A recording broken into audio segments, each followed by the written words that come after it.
So shoutout pala kay Ma'am Eileen Hernandez from Las Piñas kasi si Madam binili niya ang aming MG. Dapat Ega-Sport pero kung ano yung request, kumbaga kung ano yung mapili ni Ma'am, napusuan niya yung MG natin dito na orange. So binili ni Ma'am.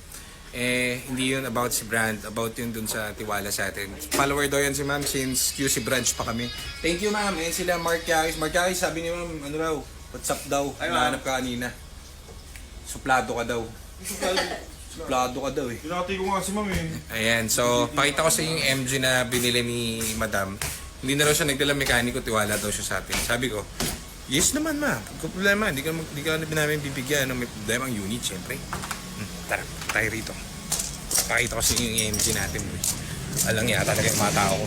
Kinuha yung MG. So ito yung binili sa ating MG ni Ma'am, yung ZS namin, na gamit namin daily. So, to, check nyo. So, yan yung unit ni Ma'am. Sobrang na-overwhelm kami at sobrang thank you po sa supporta nyo. At ano kami, ano tawag dito, kampanting-kampante kami dito sa unit dahil alam namin, dahil gamit namin to eh. So, goods na goods itong unit nyo na makukuha. Dapat kukuhanin na ni Ma'am to sa kanya. Kaso sabi namin, Ma'am, pwede ba wait lang? Kasi may nararamdaman kaming onting tunog, ano? So, dadali namin to sa suspension house tomorrow. So, kita nyo naman honest kasi kami. Kumbaga, wala silang dalang mechanic. Kami nang tumingin sa kotse. So, ito kasi may unting-unti lang naman, no? Parang squeak, no? Parang kurot lang. Anong kurot lang? Parang kurot lang daw, sabi ni Aljon. Oo. So, ito kasi wala silang dalang mechanic. Kami na yung nag-mechanics para sa kanila. So, honest kasi kami dito. So, merong unting squeak. Sabi namin, Ma'am, huwag nyo muna kuhanin. Saka, uy, detail mo to yung maganda yung pang diinan. Sureball. Sureball Ayan. Nangako na po si Aljo na papagandahin ang inyong unit. Actually maganda naman kaso hindi namin expect na bibili ni Ma'am kasi dapat EcoSport yung kukuhanin niya ito.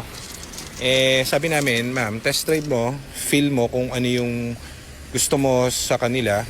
Either the two naman, gagalingan namin dyan sa unit nyo. So, ito yung napisil ni Ma'am kasi pag upo niya raw okay na okay daw sa kanya, para sa kanya daw. So, ako naman ay naniniwala at kami naman ay hindi magbibigay ng talong unit. So, pag mga ganyan, si Ma'am teacher yan, shoutout po sa inyo and big respect sa inyo. Maraming salamat po sa supporta nyo.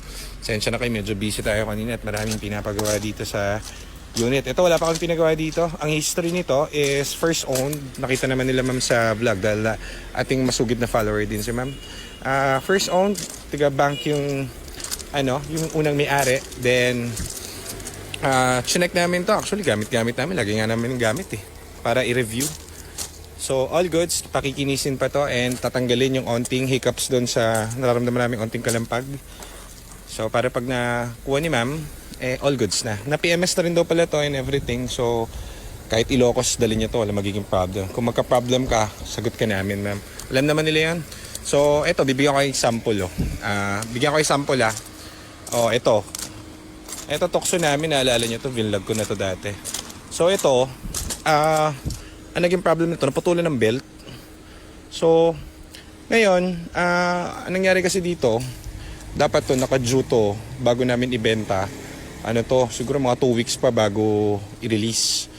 So, ngayon, problem, si sir, yung bumili sa amin, nagkaroon ng problem, kailangan niya umuwi ng malayo. Parang sa yata yun. Basta sa taas, north, sa pinakataas, malayo.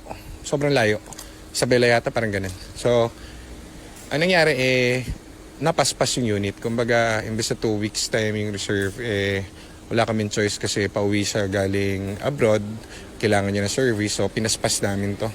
Kaso lang, kahit anong paspas natin, sa second hand unit pa rin naman, di ba? So, kahit anong gawin mo, lalo na to, medyo may edad na, second hand unit pa rin yan. So, kahit anong paspasan, PMS and everything, check and test drive, nabiyahe nila ng malayo. Doon na sila nagkaroon ng problem sa gitna, sa may bandang, basta sobrang layo siguro.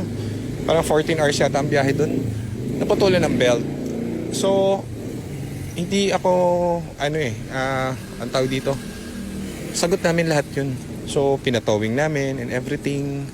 Kami lahat kumasos doon, tapos money back guaranteed. So, ganun kami rito. And wala kaming naging issue doon sa buyer namin, si sir na follower natin. Shoutout sa inyo, sir. Kasi sagot namin, yun yung pinanghahawakan namin. Hindi kami para makipagtalo dun sa bumili. Kasi sagot namin yan kung magkaroon ng problem. Di ba? So, ganyan dito sa amin. So, kung magtataka kayo, ba't nandito pa to? Kasi marami pa kami inaayos dito. Unahin muna namin yung ibang unit, tapos ito. Papalitan lang naman yung barbola nito, tapos all goods na yan. Ang nangyari dito, yun nga, na-rush tayo. Kala kasi natin 2 weeks time pa yung pag-uwi nila, sir. Nakisuyo si sir na agad-agad umuwi dahil may emergency siya. So, wala ganun. Kumbaga, count sa loss yan. Hindi na para makipagtalo tayo dun sa unit dahil wala kaming ginaganon na client. Puro kami positive lang, walang negative. So, loss yan kasama sa negosyo yan. Hindi mo naman laging birthday. So, okay lang. Yung count as loss, charge to experience. Then, galingan natin next time. So, yan. Magiging available na yan soon. Abangan nyo. Ano pa ba? Uy, may Innova pa kami. Bilhin natin Innova namin. Tapos ito, alam ko, reserve na. Halos lahat. John, reserve na yata lahat eh. Reserve. Lahat, reserve. Oo. So, ano pa ba? Ito pa, bago. Ito, bago. Ano pa ba? Pili pa tayo. Ay, yung EcoBoost, saan mo nilagay? Nandun po kay Mamboy. Kasama po. Si Mamboy? Sino si Mamboy? Ay, yung landlord ng parking. Ayun. Shoutout mo sa Mamboy. Mang shoutout sa inyo. Ano Mamboy? Mamboy. Mamboy. Sa pagkasikaso sa amin. Thank you, Mamboy, ha. Thank you. Kasama ko sa nila. More power ka mo. More power to God bless. Ayan, yan. Tama. So, ano ba yung unit natin? Ito, dalawa unit natin. Tignan mo yun. O, ito, umaandar. Yung white, umaandar din yun, nandun. Pero, kumbaga, sabi ng mechanic namin, sir, ito okay yan. Goods parehas. Kaso, mas maganda kung baba natin yung engine tapos refresh natin kasi siguro 3 to 5 months magkakaroon ng problema yan. So kami, sagot namin yan. Kumbaga, sige, baba na natin yung mga engine niya bago natin benta. So lahat yung baba, yan. Kita nyo? So umaandar yung mga yan. Kaso dahil request ng mechanic para hindi gumastos yung nakabili at wala siya maging problem sa future, at tayo naman, 40 naman natin to. Di tayo na magbaba, refresh na natin bago natin ibenta. So yan, nire-refresh lahat yan para maging ganitong quality. Ito available. So, yan yung mga unit natin. Alam ko ito available din. Available to kaso ready na siya for refresh. Dumating na yung ating mga clutch. Papakita ko sa inyo yung clutch natin. So, yan yung unit natin. Dalawa. Atin yan. Ito. Refresh engine. Yan, yung dalawa. Itong black. Itong isa. Ito na yung mga clutch na dumating. Sep, buksan mo yung clutch. Oh, kita mo legit yung boy.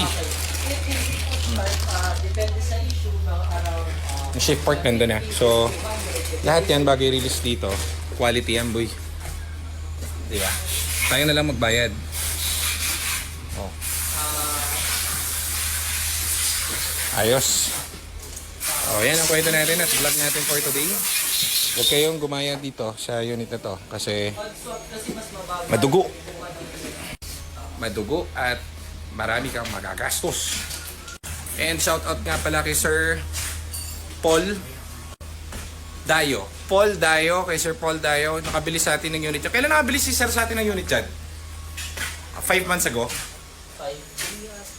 5 months ago. So, sa kanya, bago namin nirelease yan, palitan siya yung parker na everything. Kaso nagkaroon na ng issue, may mga tumutulong-tulong lang is. So, yun yung maganda rito. Kasi, dito guys, hindi nyo na kailangan maghanap ng mechanic kasi bili kayo dito. Kahit di kayo nakabili rito, dalhin nyo rito yung unit. Kami bahala sa unit nyo. Hindi kayo masyadong gagastos. Bahala.